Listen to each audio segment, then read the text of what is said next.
to men who lived so far away that we would never have to worry about them sneaking up on us.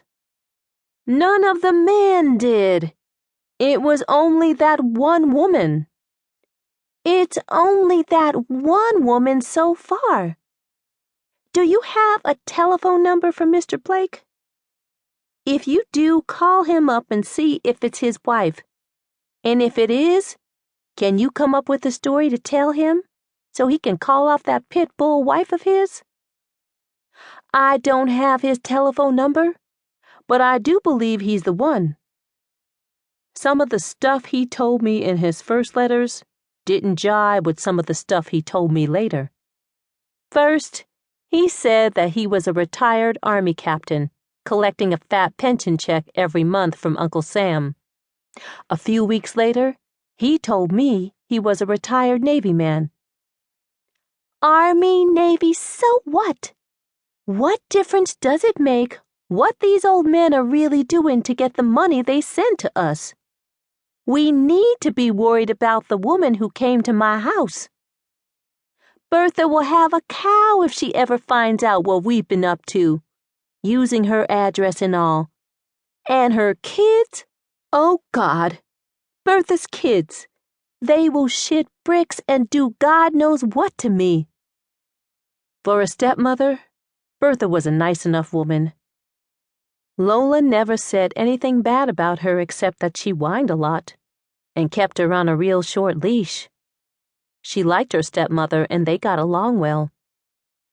But I could totally understand her being scared of her stepmother's children. Libby and her twin brother Marshall were 12 years older than Lola. They were the step-siblings from hell. Mean, self-centered, and greedy were just a few ways to describe those two. There was just no telling what they would do to Lola if they found out what we'd done. You're right, I agreed. Those two miserable jackasses would make your life even more of a living hell. I feel sorry for you if they ever found out. You feel sorry for me? You're the one who dragged me into this Lonely Hearts Club mess. What do you think your mother and stepfather would say if they found out about our scheme that you came up with? They wouldn't be happy about it. But goddamn, somebody's wife coming to beat me up. I never expected something like that to jump off. Neither did I. If I had, I wouldn't have let you use my address. Now, I'm afraid that the wife of one of the geezers I'm writing to might come here looking for me while I'm at school. We need to figure out a way to get out of this mess before anybody finds out about it. It had been my idea for us to write pen pal letters to a bunch of lonely, love-struck old men. I'll address this issue in more detail later. But I'd like to reveal my side of the basics of this bizarre story now. Anyway, joining a Lonely Hearts Club was originally supposed to be something to do to keep us from getting bored, and a way to kill time between boyfriends. Especially since we had already participated in a previous pen pal project last year in Mr. Maynard's social studies class. Writing to teenagers in foreign countries had fizzled out real quick.